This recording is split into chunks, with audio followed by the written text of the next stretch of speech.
Hey everyone. Tonight we begin with a body dragging across ice naked, bound, barely human. Steam rises from his skin where the guards have poured urine, not out of mercy, but method to slow the freeze, to stretch the agony. He doesn't scream anymore. The cold has taken even that. This wasn't punishment for escape or defiance. It was the punishment. You've heard of the Gulag forced labor? Bitter cold. But this was something else. Pain, in Stalin's camps, was not chaos. It was craft. They broke bones, yes. But more than that, they broke meaning. They redefined hunger as a test, silence as guilt, sleep as betrayal. Torture wasn't improvised. It was rehearsed.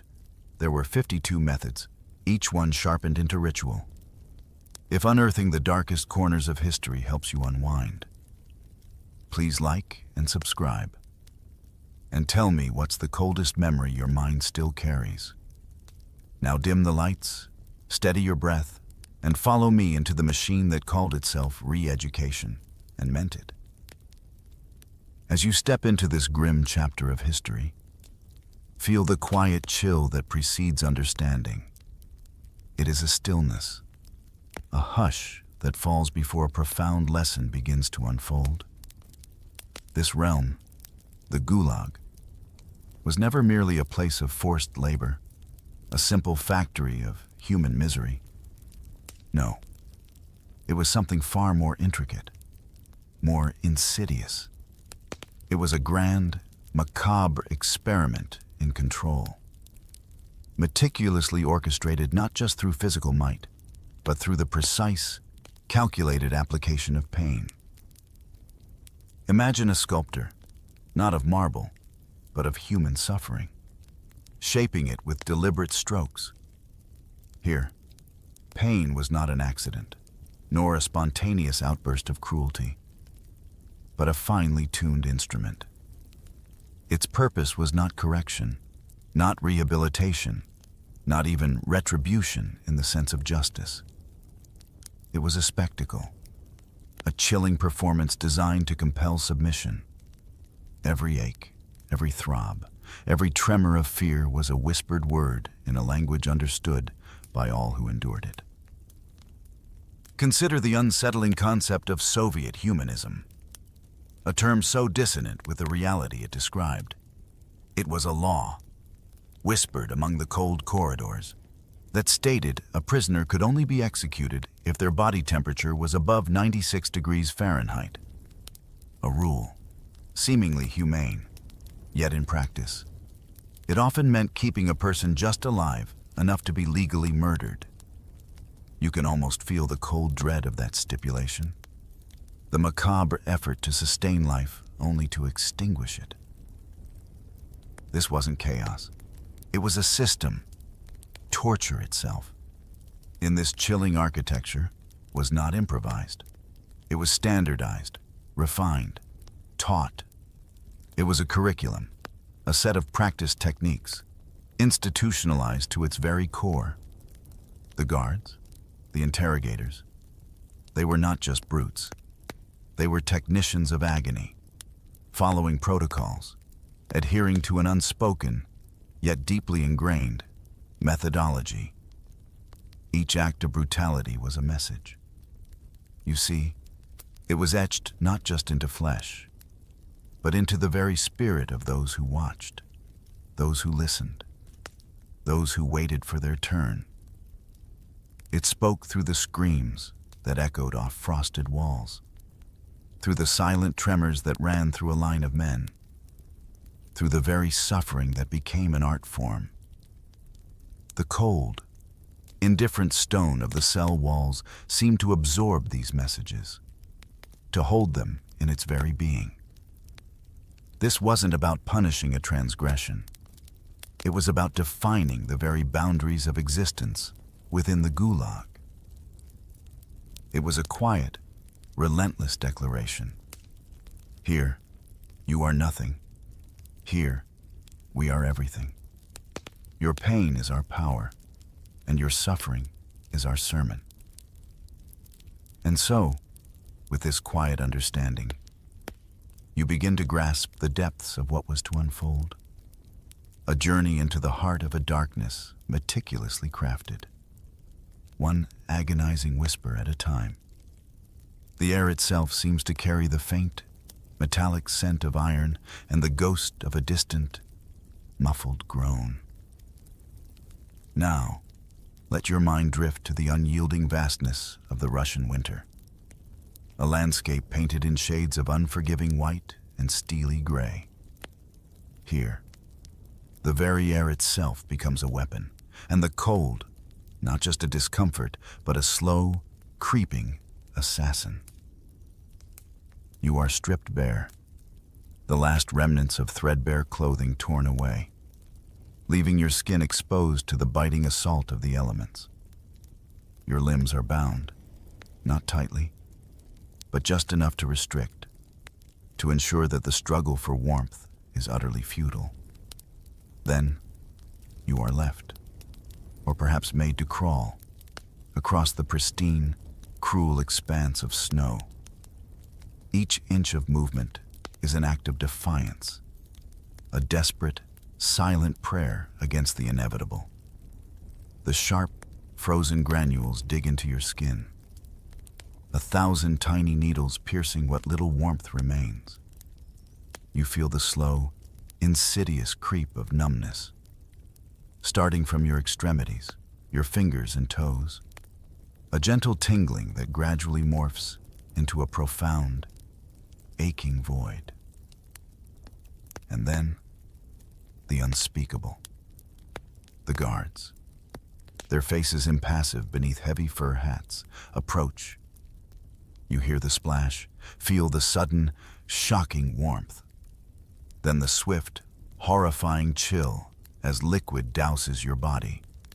It is urine, hot for a moment, then freezing almost instantly, creating a cruel, temporary barrier against the complete surrender to hypothermia. This is not mercy. It is a calculated prolonging of agony, a twisted adherence to the humanism that demands a certain body temperature for an official death. They want you to linger, to suffer just a little longer, to feel the cold's embrace before it claims you fully. Imagine standing, or being forced to stand, naked and exposed, for hours on end, as the mercury in the thermometer plunges to 22 degrees below 0 Fahrenheit. The breath freezes in your lungs, forming sharp crystals with each exhale. Your muscles become rigid, turning your body into a statue of suffering, unmoving, unseeing. You hear the distant hum, the mechanical whine of something approaching. And then, the sudden, violent hiss of water. Fire hoses, high above on the watchtowers, unleash torrents of icy water onto new arrivals, already shivering, already on the brink. The impact is a shock, a brutal baptism into this frozen hell, a final assault that strips away any illusion of human warmth or dignity. The water instantly crystallizes on skin, forming a delicate, agonizing layer of ice. The goal, you see, was never immediate death. Not in this particular protocol. It was a more subtle, more cruel objective to freeze you just enough, to bring you to the very precipice of death's chill embrace, yet pull you back, just barely, so that tomorrow, the agony of your still working limbs could be harnessed for their purpose. This was a daily dance with death, a whisper of hypothermia, a reminder that your very existence was a precarious negotiation with the vast, indifferent cold. The wind carries the ghost of an unheard shiver across the desolate landscape, a subtle symphony of suffering played out in silence. Beyond the relentless bite of the cold, another, more insidious weapon was deployed, a quieter, yet equally devastating force: hunger. Imagine its slow, persistent gnawing, a constant companion that whispers promises of release while tightening its grip. Here, in this world, sustenance was not a right, but a privilege, earned only through relentless, often impossible, labor. Your food rations, meager as they might have been, were inextricably tied to the quotas you were expected to meet.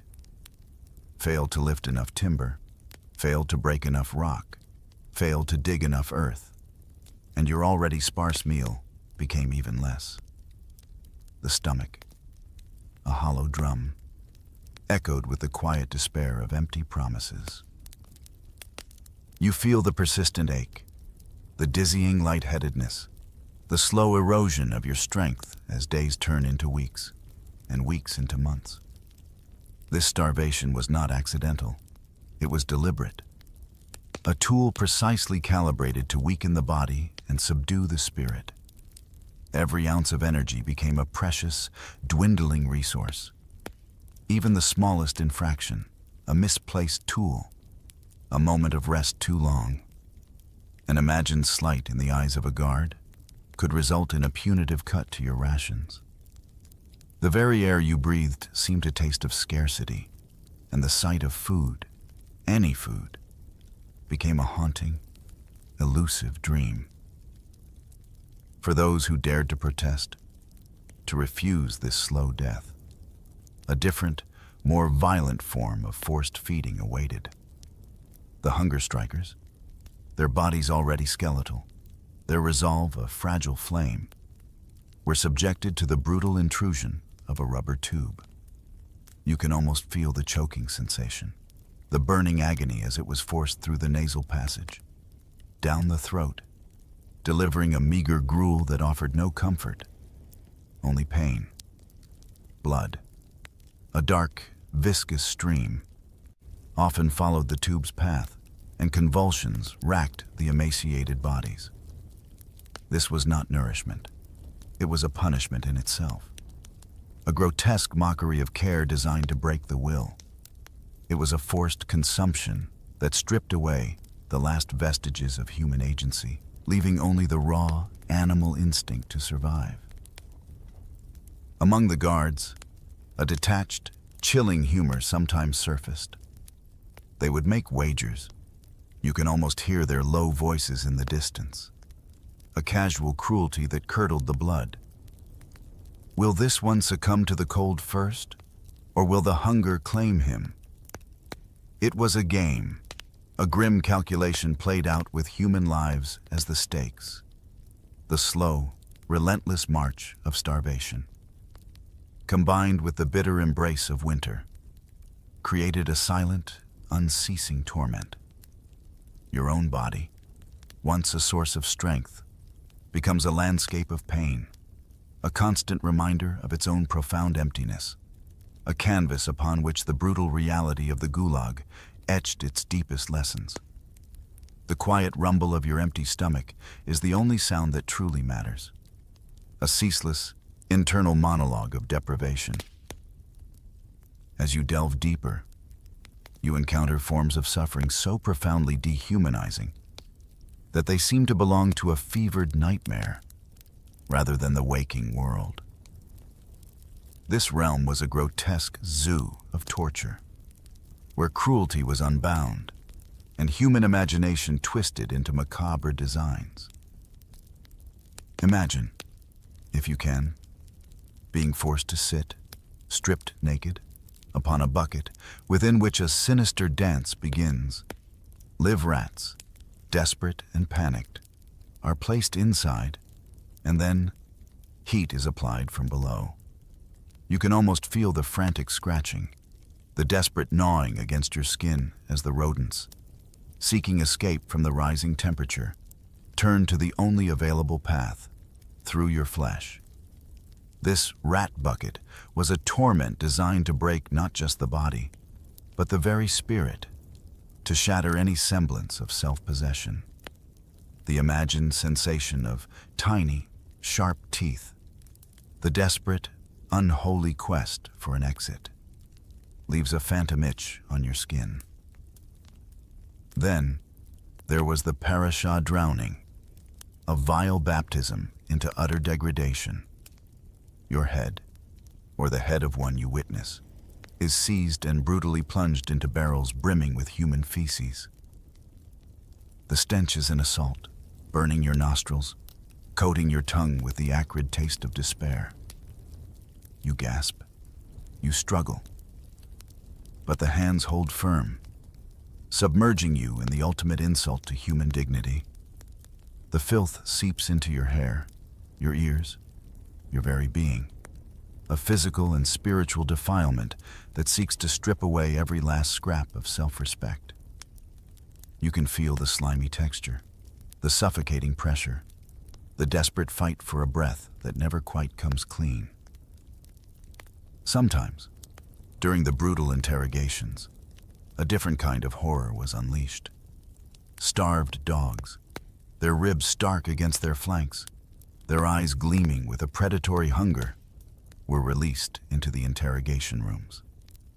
Not to attack, not immediately, but to circle, to growl, to snap at the air. Their very presence a chilling threat, a psychological terror designed for the cold amusement of the guards. You can hear their low, guttural growls, feel the hot breath on your leg, the silent menace in their watchful eyes.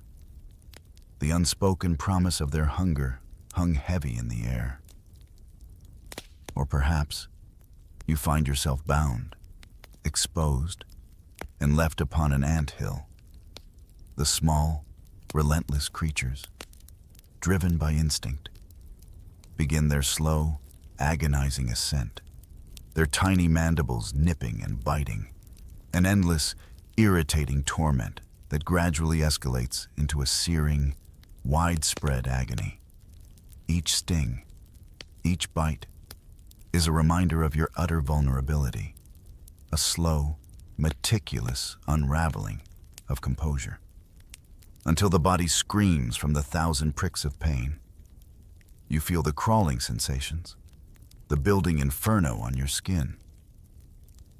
And then, there were the rubber bags, tightened over the head, meticulously, slowly, until the oxygen supply dwindled to nothing, until the pressure built, relentlessly, inside the skull, pushing, forcing, squeezing, until, in a horrifying finality, blood, a dark, viscous trickle, would seep from the orifices, a silent testimony to the unbearable pressure, the ultimate suffocation. Each of these torments, distinct in their form, shared a common thread to break, to desecrate, to leave nothing but an empty shell, a whisper of a human being in their wake. The air itself seems to thicken with the weight of unseen horrors, a silent testimony to unspeakable acts. In this realm, the natural rhythm of life was twisted, and the most basic human need, the sanctuary of sleep, was transformed into a forbidden luxury, a weapon to dismantle the mind.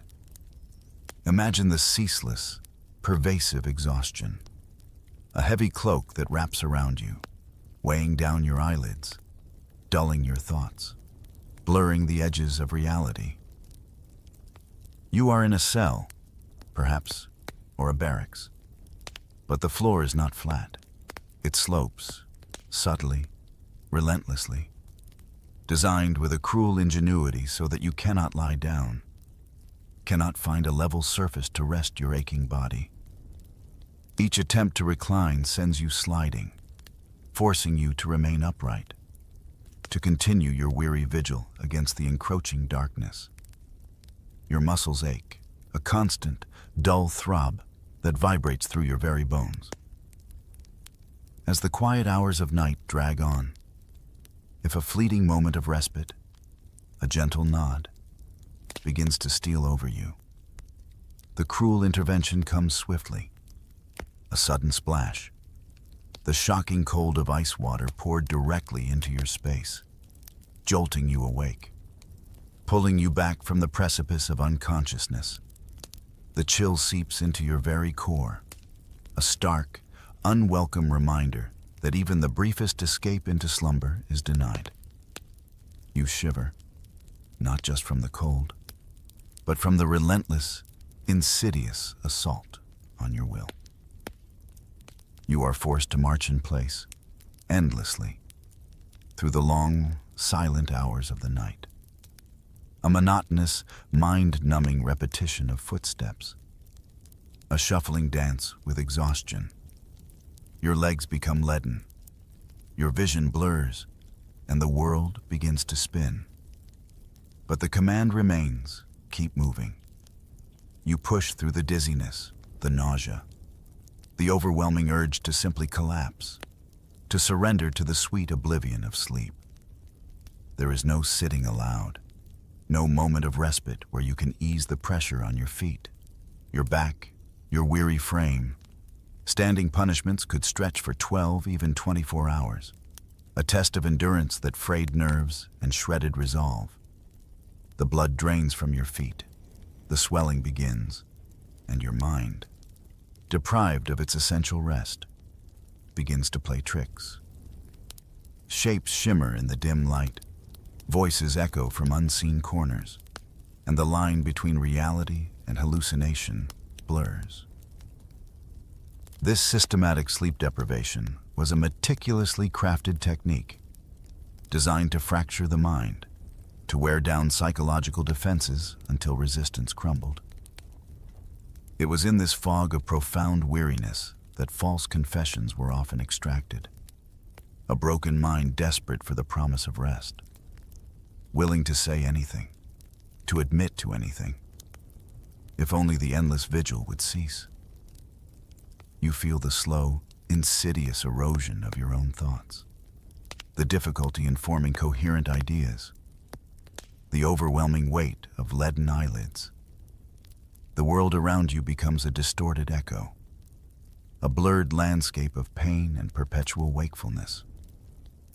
Even in your deepest exhaustion, you remain alert, a silent sentinel against the ever-present threat of punishment for merely closing your eyes. The very air seems to hum with the quiet desperation of those who yearned for the simple mercy of slumber, a mercy that was perpetually denied. The darkness itself feels heavier, pressing down, a constant reminder of the elusive peace that lies just beyond reach. In this desolate landscape, where every human connection was frayed and twisted, the very essence of womanhood became another tragic commodity. You can feel the quiet, pervasive fear that permeated the air around the women in the camps, a fear born not just of hunger or cold, but of a different, more intimate violation. Women were selected, not for their skills or their strength, but for their bodies, destined to become sex slaves for the guards, or, in a crueler twist, for the criminal bosses who held sway over vast portions of the camp. The choice was never truly a choice. Refusal, a desperate attempt to cling to autonomy, meant immediate, brutal consequences, the most back-breaking labor, merciless beatings that left bodies bruised and broken, or a terrifying transfer to cells dominated by hardened criminals, where the degradation would intensify beyond imagination. Some women, in a desperate bid for a semblance of protection, entered into Gulag marriages. These were not unions of love or choice, but arrangements of grim necessity, offering temporary, fragile safety from the worst abuses. Yet, even in these unions, there was no dignity. The women were marked, their spirits subtly broken, their very beings degraded, passed around as camp property, their individual identities slowly erased by the ceaseless assault on their humanity. You can almost see the quiet despair in their eyes, the resigned posture, the subtle ways they tried to disappear within themselves. Their laughter, if it ever surfaced, was often brittle, a fleeting sound quickly swallowed by the oppressive silence. Among these women, foreign captives, German, Polish, Baltic, were often in the highest demand. Their perceived exoticism, their distance from the Russian landscape, made them objects of particular, unwanted attention. They carried an additional layer of isolation, separated not just by their imprisonment, but by language, by culture, by a yearning for a home that now felt like a distant, impossible dream. You can imagine the quiet conversations, the whispered warnings, the attempts to find solace in shared suffering, even as the walls of their individual prisons seemed to close in around them. The fabric of human connection here was not woven from threads of empathy, but from strands of brutal power and survival. The women of the Gulag moved through this landscape as shadows, their stories often untold, their suffering a silent testament to the depths of human cruelty.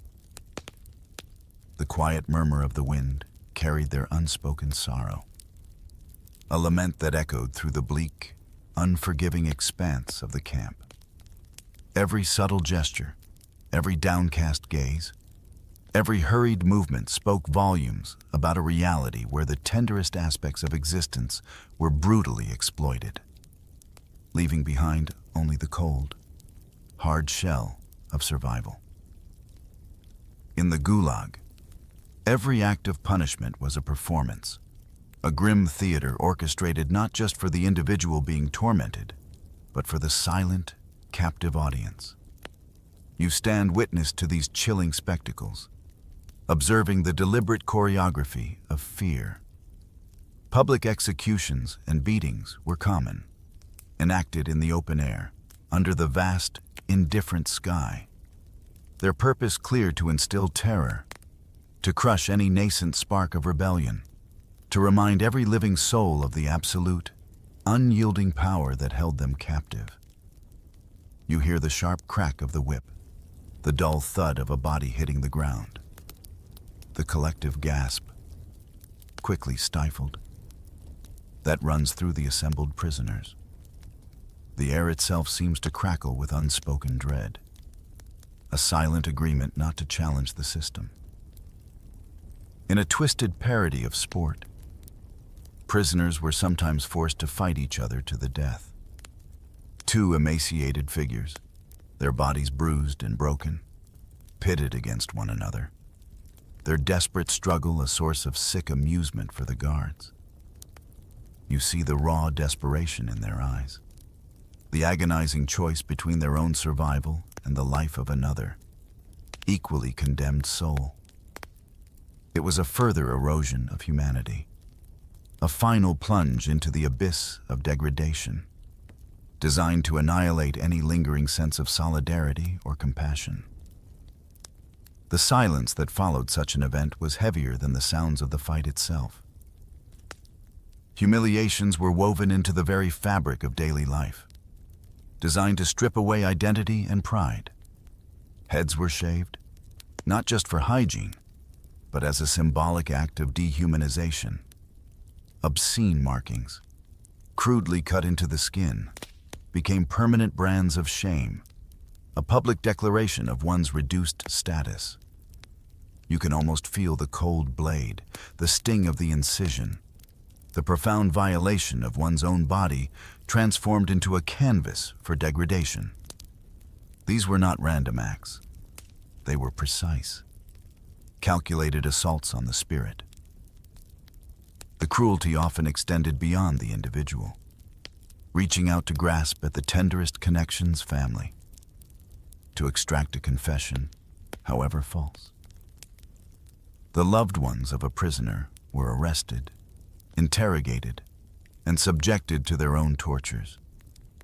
The thought of your own family, your parents, your children, enduring such agony because of you, was a torment almost beyond bearing, a psychological weapon that often proved more effective than any physical pain. The echoes of an unheard sob, a whispered plea, seemed to hang in the frigid air. And then there was collective punishment, a common, brutal tool. Guilt by association, a phantom charge, would lead to entire groups suffering for the perceived transgression of one. Rations would be cut for an entire barracks, extra labor assigned to a whole brigade, or worse. Innocent individuals would be chosen for public beatings. It was a cold, stark reminder that your fate was inextricably linked to the actions of others, fostering an atmosphere of suspicion and fear, dissolving any sense of community or trust. The quiet despair of shared suffering resonated through the silent.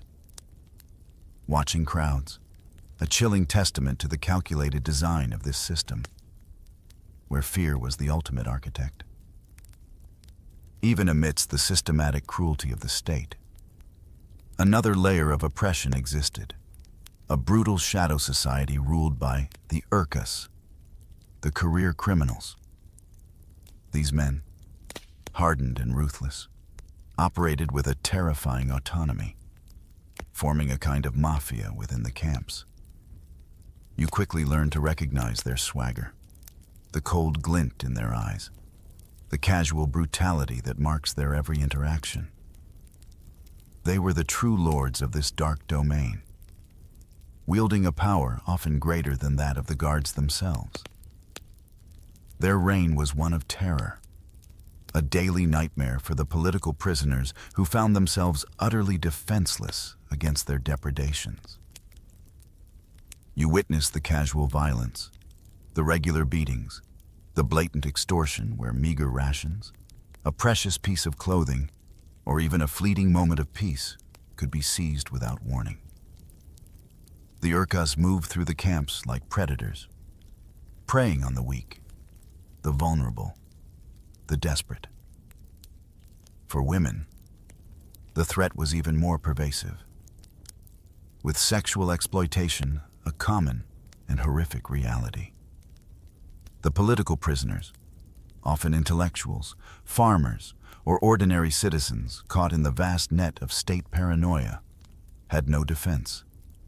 They were stripped of their former identities, their skills meaningless in this brutal hierarchy. They possessed no street smarts, no criminal code, no means to fight back against this organized, internal oppression. The most chilling aspect of this reign was the complicity of the guards. They not only allowed, but actively encouraged the Urkas' domination. This served a purpose. It diverted prisoner resentment, turning it inward, fostering division, preventing any widespread solidarity or rebellion against the state. The guards benefited from the chaos, using the Urkas to maintain order through terror, to punish those who might otherwise be beyond their immediate reach. You see the casual glance, the unspoken nod, the deliberate turning away that signaled the unspoken alliance between the state's oppressors and the camp's underworld. The political prisoners, you realize, were caught in a cruel vice. They had no protection, no one to turn to, no glimmer of solidarity from their fellow inmates. They were surrounded by predators, both official and unofficial, their lives a constant negotiation with violence and fear.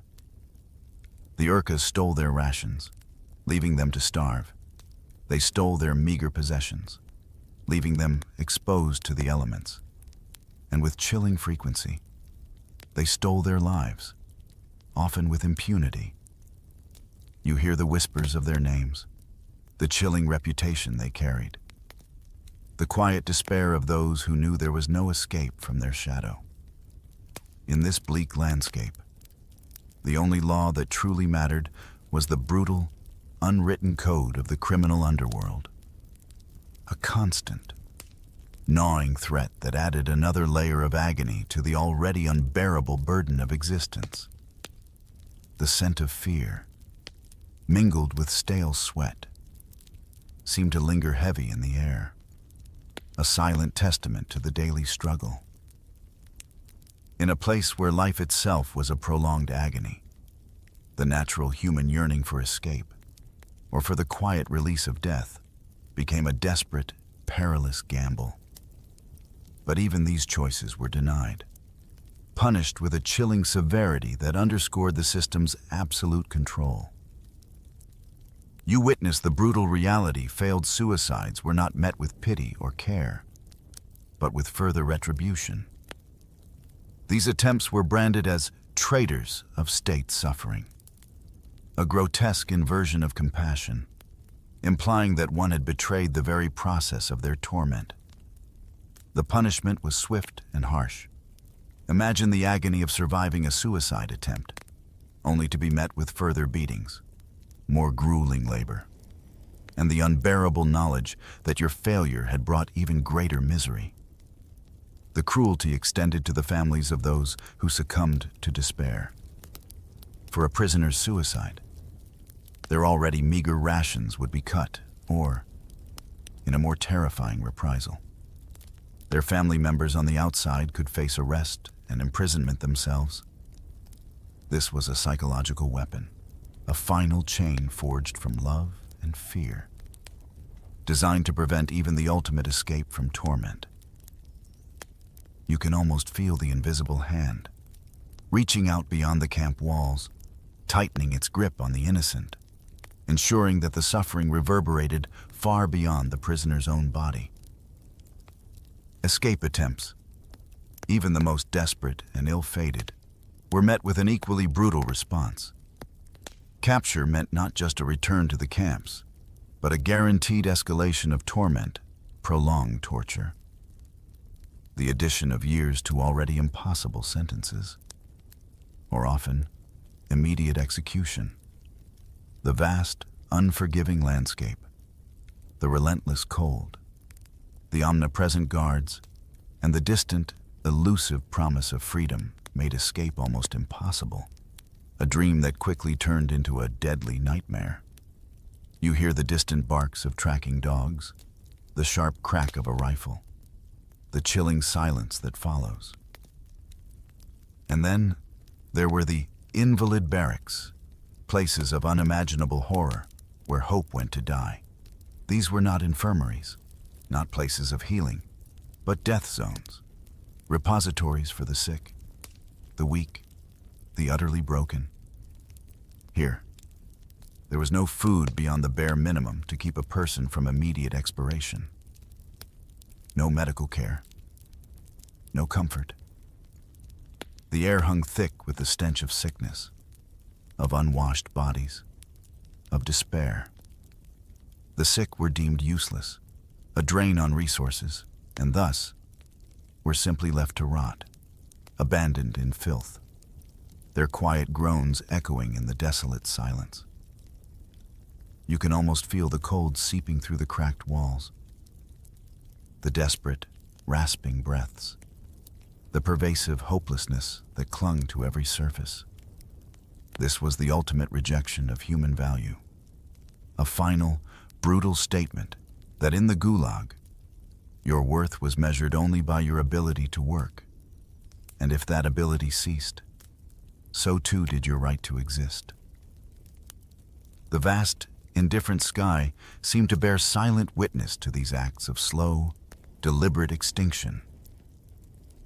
As we draw to a close on this harrowing journey, you can feel the quiet weight of the past settling around you, a somber understanding of the depths to which humanity can descend. The Gulag, as you have come to understand it, was not a singular entity, but a sprawling, meticulously designed machinery of suffering. Across its vast network of camps, at least 52 distinct methods of punishment were documented, each one a variation on the theme of breaking the human spirit. From the icy embrace of the freeze protocols to the insidious torture of sleep deprivation, from the physical violations of the rat bucket to the psychological torment of family retribution. The cruelty was systematic, comprehensive, and chillingly inventive.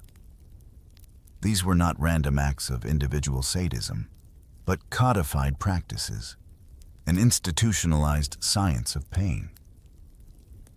And the chilling legacy of these methods did not vanish with the closure of the camps.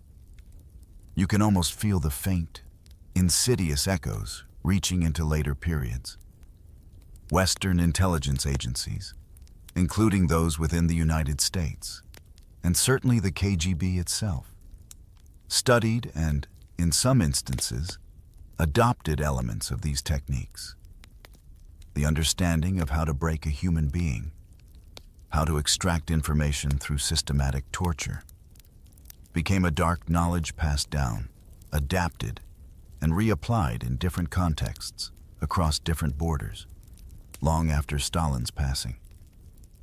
This is a quiet, unsettling truth that lingers, a testament to the enduring nature of such dark innovations. Yet, despite the immense scale of this suffering, justice remained a fleeting, almost mythical concept. Few, if any, of those directly responsible for orchestrating these atrocities, for carrying out these daily horrors, ever truly faced accountability. Their names are largely lost to the official record, their crimes buried beneath layers of bureaucratic silence and political expediency. The perpetrators moved on, their acts unpunished, leaving behind only the scars on a nation's soul. You sense the quiet injustice, the unaddressed imbalance that weighs heavy on the historical record. Our understanding of this period, of these specific terrors, comes not from grand monuments or official histories, but from the fragile, courageous voices of the survivors. Their testimonies, pieced together from hastily scribbled drawings, from the clandestine pages of memoirs written in secret, from the rare, fragmented documents that escape destruction, paint a vivid, horrifying picture. These are the whispers from the past, the quiet courage of those who chose to remember, to record, to ensure that the world understood what transpired within those desolate walls. You hear their distant voices, soft yet firm, carrying truths that refuse to be silenced. Though the barbed wire was eventually cut, though the wooden barracks crumbled and were reclaimed by the taiga, the Gulag's cruelty, its dark lessons, outlived its physical walls, the psychological scars, the societal trauma, the profound questions about human nature and the capacity for both evil and resilience continue to resonate. The shadows of those years linger, a quiet warning woven into the fabric of human history, reminding us that suffering, when systematized, when made the point, can leave an indelible mark, one that echoes not in a scream, but in the profound, unsettling stillness of its aftermath. And perhaps, as you reflect on these truths, you find a certain quiet resolve, a stillness that comes from confronting the darkest corners of the human story. Understanding that even in the bleakest landscapes, the simple act of bearing witness holds its own quiet, profound power. Till the GI is fighting in the Vietnam War, it was a vital lifeline providing food, ammunition, medical assistance, and fire support in just a few years of operation. It was the difference between life and death to thousands of men. The Huey helicopter Vietnam War was to Huey. War, it was not a ground war, it was a hawk outdoor world. Vietnam was a brutal conflict. Huey gunships changed UMAS. Army tactics and the way modern wars have thought as their lethal guns wrought havoc on the Viet Cong. They considered us to be the mortal enemy because they'd seen what we had done to them with those Gatling guns. They hated us. The Huey not only revolutionized the U.S. Army's thinking, it changed the face of aviation forever. using rare archive film and color reenactments. Battle Stations goes right inside the Huey helicopter, shows its role in combat and the everyday do-or-die existence of its crews. Helicopter development dates back to the early part of the 20th century. When the first rotary wing flight took place, full-scale development soon began to attract many flight enthusiasts, including Igor Sikorsky, a Russian immigrant to America, who in the 1930s managed to get his rotary machine in the air. At the same time, a brilliant and American engineer, Arthur Young, was also experimenting with rotary wing aircraft, using models he discovered that independently hinged blades follow the movement of the mast, and by fitting a stabilizer bar to the mast, the performance improved dramatically in 1941. Young and another brilliant engineer, Fart from Kelly, took the initiative to demonstrate their new model to Lawrence D. Bell, founder of the Bell Aircraft Company. Gentlemen, young kids called and said they'd like to come and talk to him. That was all right, Young and bored Kelly. They had a model helicopter. It plugged in the wall. He had a rotor on it, and they could guide the thing, and they landed on Mary Bell's desk. He was absolutely amazed. Larry Bell agreed to build 2 full-scale prototypes, designated the Model 30. Arthur Young is seen here lifting one off the ground. For the first time, the project was centered in an old garage in Gardenville, New York here. Floyd Carlson, a Bale test pilot, tested the Model 30 for several months, making various adjustments until he crashed during a test run. But Bell and his team forged ahead with development by 1943. An improved second prototype was ready to be tested. Its first passenger was Larry Bell, seen here, eager to demonstrate his machine for the camera during World War II. The Germans' Anala is still considered the helicopter unproven technology, and only limited resources were devoted towards tests. But Larry Bell, whose company had grown considerably during the war, building fixed-wing fighters and bombers, had the vision to see the helicopter's potential. He was excited by the concept of vertical takeoff and the flexibility it gave compared to planes. To prove the point, Bell's favorite demonstration was for his helicopter to land on the palm of the hand. The area Bell was the legend. He was a man of foresight, a man of integrity, and a tremendous faith in the engineers. They said they can do something. They could do it. Arthur Young and his team built a third aircraft for Bell, the Model 47. It was an instant success, becoming the first commercially certified helicopter. More significantly for Bell, it became the workhorse of the U.S. military. The U.S. Army first deployed helicopters in large numbers during the Korean War from 1950 to 1953. Their primary role was for scouting and medical evacuation on these flimsy flying machines. The wounded were carried precariously on stretchers strapped to the side of the helicopter. It was here that the mass units, or mobile army surgical hospitals, would create the first helicopter legend. Korea had provided the U.S. Army with much valuable information on the use of the helicopter in war and its possible effect in future conflicts. The integration of helicopters in the place of ground vehicles to permit units to do recon to maneuver, to do fire support, in other words. Of everything had happened in combat by the use of air mobility, and the helicopter was so key to that, it was just a natural answer to the Army's requirement. After the Korean War ended, the Army asked American manufacturers to design a new utility helicopter, wide enough to carry a stretcher inside the fuselage, and with an 8,000-pound payload at the time, helicopters were powered by piston engines. But research had begun on a new gas turbine engine. With their lighter weight and considerable increase in power, gas turbines held a strong advantage over the outdated piston engine running on gas. Turbines also meant the engine could be mounted on top of the fuselage, allowing more valuable cabin space. Inside the craft, Bell's engineers developed a turbine-powered utility helicopter, the X-84. The United States Army was impressed and awarded Bell a contract. We had a good design team. We have Bart Kelly as our leader, and we had some other key engineers that were running the show. They had a lot of maintenance experience, and it had a lot of field experience. And we had pilots. It lived flying, and they knew what the aircraft ordered. Bell's new helicopter was originally called the Iroquois by the U.S. Army. When it went into the production phase, they call it the H helicopter, utility one. So then I was HU and the GIS, with the name Huey on from Huey, and that's how I got the nickname stuck. The Army was keen to integrate the Huey into a new strategy of air mobility, and immediately recruited a new generation of warrant officer pilots and who entered the Army specifically to fly helicopters under a far-sighted program that began in 1951. The new program, which lasted 9 months, gave recruits without college degrees the opportunity to become helicopter pilots.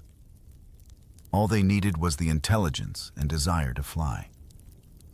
In all of my life, people have asked me about, how do you fly a helicopter? I've always tried to come up with a nice analogy about, well, how flying a helicopter is a lot like, and then you're stuck because there's not really anything a lot like it. You must use both hands and both feet simultaneously, and you have to move them in a variety of directions. Some are dependent on the other, and some are not. The left hand is the collective, which controls going up and down on your right hand. You have a cyclic stick which makes the aircraft nose go up and down, or back and forth and left and right. The trick comes when you do what's called hovering, and that's stopping a helicopter in mid-air. And that requires the feet. New pilots were quick to grasp the potential of the Huey over other helicopters we trained in Mineral Wells, Texas. And I flew a huge helicopter there, and in the last 2 months at Fort Rucker, Alabama. We started flying the Huey, and it was like a Cadillac compared to these smaller things that we used to fly. But it was far from a smooth ride for Bell, the U.S. government now. Under pressure from other manufacturers, proposed that Bell should let other companies share in building the massive numbers of Huey as it needed. We told them it wouldn't work. We tried it, and it was just going to be a waste of money. What we would do is give every state of the Union a portion of subcontracting. And we used to have a great big map of the United States, and each state was colored with how much money it got. And that's the way we kept the program a sole source of bail. As the first Hueys entered service with the Army, America pledged its support to the people of South Vietnam in their war against communism. The war, in which would become a weapon of legend, was about to be in the spring of 1962. The first Hueys were sent to assist the people of South Vietnam, locked in a brutal struggle with communist insurgents. Vietnam had been a French colony until 1954. But when the French were finally driven out after a long war of independence, the victors could not agree on who should rule the country, was divided by international agreement into Communist North Vietnam and the Democratic Republic of South Vietnam under the leadership of Ho Chi Minh. The Communists rejected partition in retaliation. They created the National Liberation Front, known as the Viet Cong, to wage a guerrilla war against the South Vietnamese Army. Originally, the American government only intended to send military advisors to support South Vietnam, but it soon became clear that unless they undertook major combat missions themselves, the South would not survive. We have made a national pledge to help South Vietnam defend its independence, and I intend to keep that promise by 1965. Large numbers of American combat troops began pouring into South Vietnam in the capital Saigon. The Viet Cong retaliated by stepping up their bombing campaign. The Communists also controlled much of the countryside, where their hidden network provided food, ammunition, and refuge for their fighters. These secret Viet Cong cells were almost impossible to detect. The terrain in Vietnam was another major obstacle. The impenetrable jungle and high mountains made the ground movement of large numbers of troops virtually impossible. It was in these conditions that the mobility of the helicopter became essential. But for the newly arrived pilots flying in Vietnam for the first time, was a shock. I just couldn't really believe it was happening. To me, and I hadn't flown a Huey in over a month, and the first thing they did is put me in a loaded gunship and made me go fly a traffic pattern. And I nearly crashed because I had never flown one loaded. Like they say, he's too dangerous in flight scope, and that's my first impression. That I wouldn't as good as I thought I was. In Vietnam, the majority of Hueys were used for utility work. These were known as slicks and were each capable of transporting 8 fully armed troops. Slicks had a 4-man crew: the pilot and co-pilot, a door gunner, and the crew chief, who had 2 different roles on the ground, naturally. Your mechanic, you're responsible for daily inspections, which you're looking for. Obvious things that are wrong with the helicopter. When you were in the air, you were actually just a door gunner. However, we sat on the left-hand side. The crew chiefs did, because the instrument panel up front was offset. I could look between the pilot's seat from my cubbyhole right there at the back, and I could read all the engine instruments and monitor things on slicks. The regular door gunner sat on the right-hand side. The toughest part about being a door gunner is there's so many people depended on us, and you had to be alert all the time. I mean, you had to be looking everywhere and listening, because you know when I want a gun, because a bullet goes off around you, makes a popping noise, and that's the first thing you start looking for: a muzzle blast. And so you're not just flying through the air doing nothing. You're constantly observing the ground. The Viet Cong soon learned to aim their automatic weapons, have been slow-moving, and troop transports with helicopter losses, mountain of the landing zones. It became clear the slicks needed more than their own door gunners to suppress enemy fire. The need for an armed gunship to act as escort became a matter of life or death. Many B-model Hueys were immediately converted into gunships. A variety of weapon systems were developed and implemented. Door gunners also tried new tactics, leaning out on the skids. They would fire underneath the gunship, but this soon proved extremely dangerous. They finally gave us some harnesses to wear so we wouldn't fall out of the choppers. So it was a beginning, you know. It was not like nobody had ever done it before it. But no one ever been in a combat situation. We had to lean out of a helicopter almost upside down. And I can't tell you the number of times I'd fallen out, and they'd pull me up eventually. Quad machine guns were mounted on the turret and fired by the co-pilot, while some Hueys were armed with the lethal 7.62 minigun manned by the door gunner that could fire up to 4,000 rounds per minute on regular missions, an average of 2. Huey gunships escorted a force of 8 Slits gunships, never carried troops, needing to give all available cabin space to weapons and ammunition. More muscle was also added by incorporating various rocket pod combinations, 24 on a pod on one side, 24 on a pod on the other side. When we first got to there, we would try to shoot like 4 2 times, and we didn't have the accuracy with 4. And if you shot all 48, you'd back up 20 feet, and it scared the hell out of, because you feel like you've fallen down. But we can shoot to the time pinpoint. Accuracy as the war in Vietnam escalated. Many in the U.S. military felt the unique qualities of the Huey could be used to form a well-armed mobile force that could respond rapidly to enemy operations. In July 1965, a new unit, the 1st Air Cavalry Division, equipped with nearly 500 helicopters, arrived in Vietnam to begin the longest tour of duty in American combat history. The air cavalry was specifically designed to perform classic cavalry missions, riding quickly to battle in a helicopter instead of on a horse. They were the only division in the world whose units were trained to work with and depend solely on the helicopter tactics. Were pioneered by the 1st Squadron 9th Cavalry Regiment under the command of the flamboyant Colonel Jim Stockton.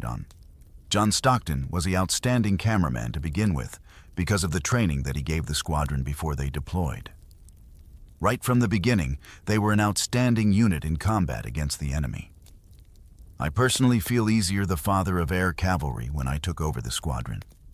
I just built upon what he had already trained in. It was one, if you are in the 1st Cab, you're in a special unit. You are making history. You are doing something that no one ever done before. This wasn't like hitting a beach, that this was flying a flying machine that no one had ever fought a war with. And it was a piece of history I don't really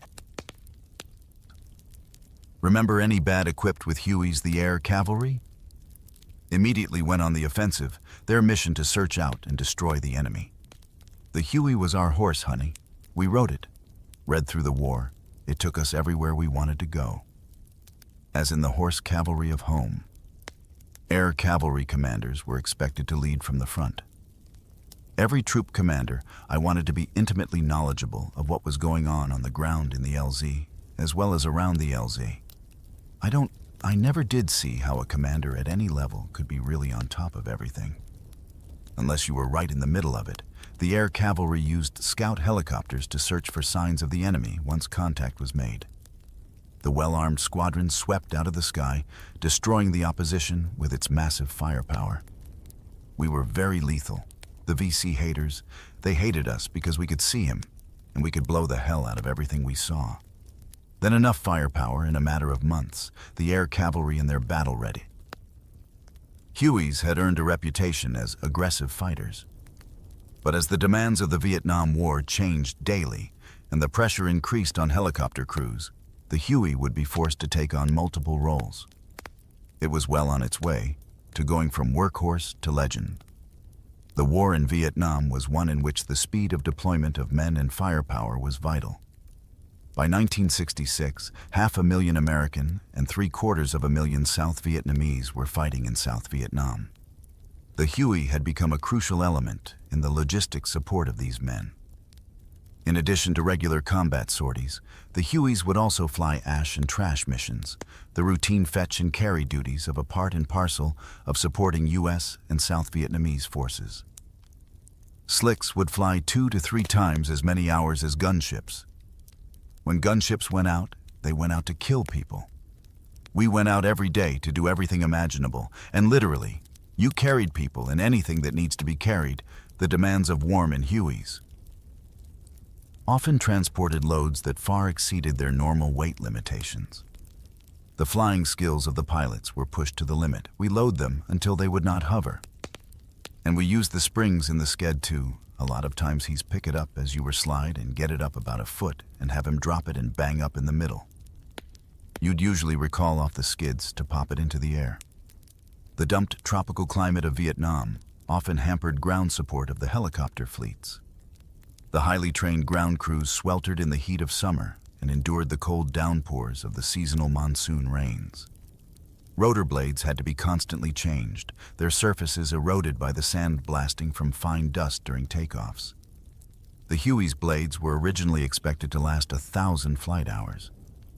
But in Vietnam, this dropped down to 200 hours. The combination of the climate and the demands of war caused heavy wear and tear on the Hueys every 25 flying hours they would go into maintenance for. A pretty basic inspection. And if you're flying a lot, that's about every 3rd day. At 100 hours, it was a periodic inspection that was much more thorough, and every 300 hours, the engine had to be overhauled to keep the weight down. The Huey was made of light materials, which made it vulnerable to small arms fire. A helicopter is made of aluminum and plexiglass. The aluminum is so thin that you could shoot through it with a .22 caliber bullet. We wore an armored plate on our chest, and we were sitting in armored seats, but your lower half of your body is totally exposed. Your entire head is exposed, and then there's parts hanging out. Of course, they're exposed. Being hit by enemy fire was a constant threat on every mission in case the pilot and co-pilot got shot. There's a red handle down the back of their seats that we can pull. And whichever one we need to roll out of the seat literally falls back when you pull the body out. Jump in there, fold the seat up and fly it. Hueys were one of the biggest threats for the communists, and every opportunity was taken to shoot them down. But it wasn't crashing that the Huey pilots feared, it was the Viet Cong. The instructions were to kill all helicopter pilots. There was a 25,000 gold reward on any helicopter pilot, and they wanted him dead. We did so much damage to him, they considered us to be the mortal enemy, because they'd seen what we had done to them with those Gatling guns. It was hard for them. Unless they had a deep hole to get into, those things would really do a trick when you had them working. And they hated us. In addition to the myriad of roles taken on by the Huey, it was also designed to be a medical evacuation helicopter. The medevac missions were known as dust-off. By the troops, dust-off units were autonomous and consisted of 6 Hueys working within a specific geographical area. Each Huey had pilot, co-pilot, and 2 medics, one also acting as crew chief. The bravery of these crews was legendary. The dedication of the pilots was exemplified by Michael in Novosel, a Congressional Medal of Honor winner. If you've flown just one mission where you saved a life. But it sort of grows on you. It's catchy, it's almost narcotic. You realize that you have this ability to help. Sometimes that really and truly you're extending a man's life. Not all Army pilots could fly a medevac Hewitts, which were equipped with advanced flying instruments. Most of the pilots at that point of the war were not instrument qualified in the dust of business. Because the nature of the missions, flying under instrument conditions, was absolutely necessary when the weather closed in and the job had to be done in Vietnam, 51% of combat casualties were due to small arms fire, 10,000 U.S. Servicemen lost a limb to booby traps and mines. It was therefore a huge boost to troop morale to know that they could be evacuated from the battlefield to an Army hospital in an average of 100 minutes of the 390. 1,000 Army wounded. Transported during the war, 90% survived. Much of the credit for this success was due to the rapid response of the dust-off crews by late 1967. The American forces had steadily closed in on the Viet Cong. But the Communists were about to launch an ambitious new offensive they hoped would turn the tide of the war. The legendary attack would stretch the Huey and its crews to the limit early 1968. The Communists were preparing to launch a major offensive against South Vietnam that would provide the greatest challenge to the Huey and its crews. To date, their aim was to spark an uprising to coincide with Tet, the traditional Vietnamese New Year, and topple the government. They hoped this mass destruction would force the Americans to rethink their policy and withdraw from Vietnam on January the 30th. Zeros in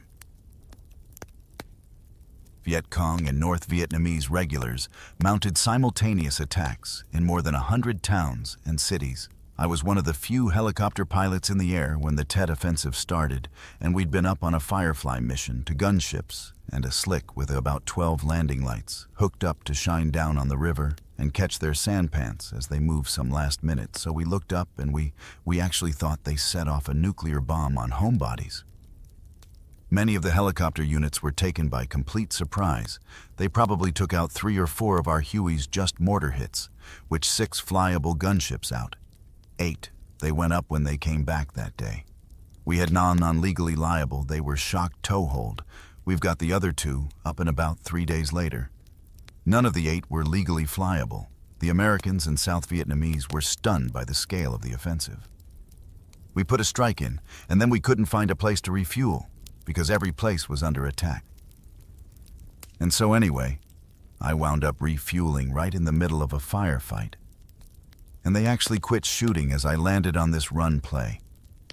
And we just put in enough to knock the fuel light off. The Tet offensive was the first time the U.S. forces fought large numbers of North Vietnamese and Viet Cong in face-to-face time in the cities and in the countryside. Every inch of ground was bitterly contested. Casualties on both sides mounted. Huey crews were pushed to the limit as they flew double their usual number of missions. There was no front line in Vietnam, and the Allies used their superior mobility to transport reinforcements to the numerous battles raging around the country. Although Tet was a great propaganda coup for the Viet Cong, they suffered massive losses. As a consequence, 32,000 were killed in the first 2 weeks against 3,000 South Vietnamese and 1,000 Americans. The Tet offensive revealed how vital our mobility was to American strategy. Without the Huey, the speedy movement of troops around Vietnam's treacherous terrain would have been impossible. The Huey was to remain the key element in all future campaigns. American commanders realized cohesive action by aircrew and helicopter-borne infantry on combat assaults was essentially the Communist forces were to be contained. Careful operational planning would also minimize losses. Once the Hueys reached the battle zone, they would circle for 10 minutes, during which the Air Force would strike the gunships, would then unleash their weapons into enemy positions near the landing as soon as the helium would come in. We drop our loads into 4 rockets at a time, and we peel out crew chief on the left. would lean out on the skids and shoot everywhere that we're flying into. And I would lean out on the skids on the other side, but, you know, they're so up like this, and I'd shoot everything behind us so that they couldn't shoot us as we were pulling out. And the next chopper would come in, be doing the same thing. A colored smoke grenade was dropped to mark the landing zone. This technique of using different colors was adopted to avoid the enemy laying down its own smoke. As a decoy, slicks descended in a stepped formation, each one at about 45 degrees to the side and rear of the leader, high enough to avoid rotor wash when you're going into an LZ. It's unbelievable how the turbulence works.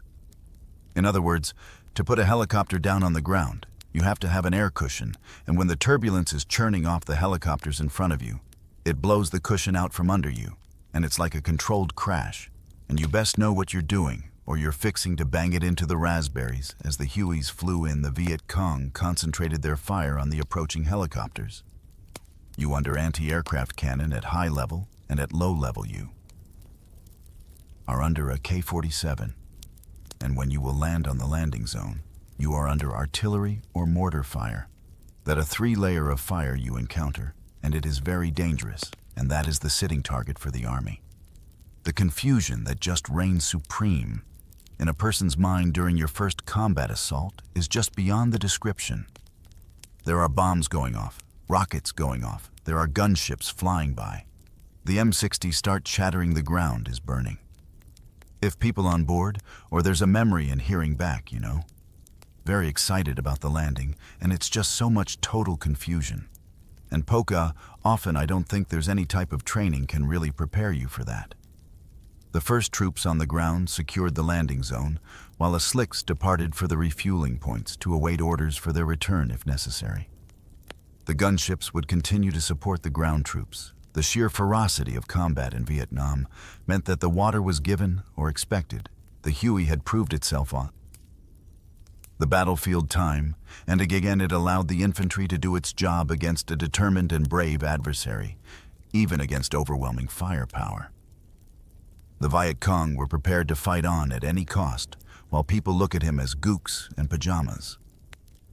They were extremely talented soldiers. They were a tough soldier to fight, and they fought as hard for their country as we were fighting for our country's principles. They were damn good soldiers. The superior air mobility of the U.S. forces had helped defeat the Viet Cong in the Tet Offensive. But the Ho Chi Minh Trail, a series of communist supply routes winding through the jungle, was still open, supported by Huey's American Special Forces teams, were deployed to search out and destroy this vital Viet Cong lifeline. Sometimes we just insert an American Special Forces unit. A lot of times their mission was to interdict traffic along the Ho Chi Minh Trail, to put sensors out sometimes, to kidnap a North Vietnamese officer, to gain intelligence, and to take captives. When landings were impossible, Special Forces units, such as the Green Berets or Rangers, would parachute into action. Sometimes they would swing down on 120-foot ropes in a technique known as rapidly secrecy, was the key to successful operations. Because of the rotor noise, pilots tried to avoid alerting the enemy until the last possible moment, can't tell. Always worse sounds coming from, and same is true of the helicopter. You can hear it, but you're not quite sure where it is, and if you stay close to the treetops, it's much harder to see one. And when you do see it, it's in your vision for a much shorter period of time. So it's hard to get a bead on it, and so leave it. Generally stay pretty close to treetop level. The U.S. Navy also began to fly a special squadron of Hueys nicknamed the Sea Wolves. Their task was to keep the waterways of the Mekong Delta open and free from the enemy. The Sea Wolves protected Navy river patrol boats by searching for sampans laden with weapons and ammunition.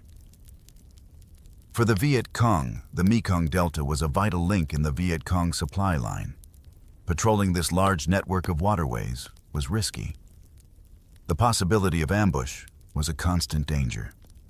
The reputation of the Sea Wolves pilots for pinpoint navigation in poor weather conditions meant they were in constant demand by the U.S. Navy SEALs and other Special Forces groups. On August the 29th, 1969, Daniel Kelly was on a mission to drop special forces into the Delta area when his Huey came under sustained fire. We no sooner dropped him off than everything just went nuts. I mean, just enemy fire everywhere, and we kept circling around low level and to try to suppress the enemy fire so we could pick these guys back up again. We flew through this one clearing as we were making our third round. It was like they had us set up. They were waiting for us. All the plexiglass was shot out of helicopter. All the instruments were shot out. Had so many bullets went through that helicopter. My icy escort was shot in half so. Nobody knew I even got hit. And I ended up having to take a spare barrel and hit my gunner on top of the head to get his attention as soon as I got hit. It was like a giant water balloon of blood just exploded all over the helicopter. With Kelly seriously wounded, the stricken Huey managed to struggle back to base. Sue's helicopters sat down. They already had a tourniquet on my leg, was left of it. The engine died, all the fuel and oil lines going into the jet engine had been shot off. We flew for about 15 minutes with no fuel. All go into that jet engine could not explain it, even to this day as a result of his injuries. Daniel Kelly had to have his leg amputated above the knee. But without the Huey, he would have lost his life. The robustness of the Huey and courage of its crews continued to save lives throughout the war. Michael Novosel had already been flying for 7 hours on a series of medevac missions when he received an urgent request to evacuate wounded South Vietnamese soldiers from the Cambodian border. We have a mission. We really don't have to take because these are all Vietnamese troops, no American on the ground, no covering fire, no one to talk with, no way of determining who's enemy, who's friends, despite ferocious small arms fire. Norma Cell skillfully positioned his Huey for landing, skidding all over the ground in the contact area where I'm surrounded by the enemy. Also, never stopping but only moving. And as the wounded stood up, they were yanked on board by either the crew chief or the medic. Depending on which side of the aircraft, Iran Novice Elf dropped the wounded at a medical station and returned for more soldiers. Over the next 2.5 hours, he flew into the area 15 times. He was forced to abort twice and refuel you 3 times. As Novosel maneuvered to pick up the last wounded man, a Viet Cong fired his automatic weapon at point-blank range, and the empty night is a day of me. Personally, of course, he couldn't have done that without hitting. Means I was hit. Above the knee and below the knee and in the hand, and the reaction caused me to lose control. The aircraft jumped into the air and scooted off to one side. A co-pilot took control at that critical moment and nursed the Huey back to friendly territory for his selfless act of courage. Michael Novosel was awarded the Congressional Medal of Honor, every one of the 29 that we say was. I was wounded to some degree or other. Mosin had severe wounds, but they could not have lived throughout the night. And I'm sure the Viet Cong wouldn't have permitted them to, anyhow. Despite the Huey and the success of air operations, it became clear Vietnam was a war that could not be won. Public opinion had turned against American involvement. We won all that we did. Politics lost the war. Although the American presence in Vietnam officially ended in 1973, the Huey continued to fly with the South Vietnamese Army. But without American support, the end of South Vietnam seemed inevitable after the American withdrawal. We flew. Only 2 or 3 myths. And a day the reason is, we lack of paper component, and even fewer, the artillery can only fight for our day. We can only bring very serious indeeds. Soldier back torpedo, the minor one. We just leave them all battlefield in April 1975. South Vietnam finally fell to the victorious communists. The long and bitter conflict was finally over. But the Huey's performance during the war became legendary over the course of 11 years. More than 7,000. Furious were deployed in Vietnam, flying a staggering 36 million sorters. The Vietnam War was to Huey war. It was not a ground war. It was a helicopter war of the 58. 1,000 American servicemen killed in the Vietnam War, 4,900 were helicopter crews to the men who lived and fought their war in helicopters. The Huey remains something special. I think of the Hugh as my best friend. We spent a lot of time together, and he was always good to me, and I tried to be good to him. Huey was a fantastic machine. It was beautiful. It would take you into the worst kind of hell you could go into, and almost always bring you back.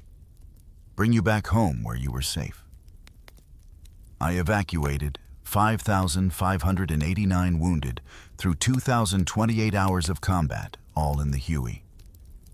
Never let me down.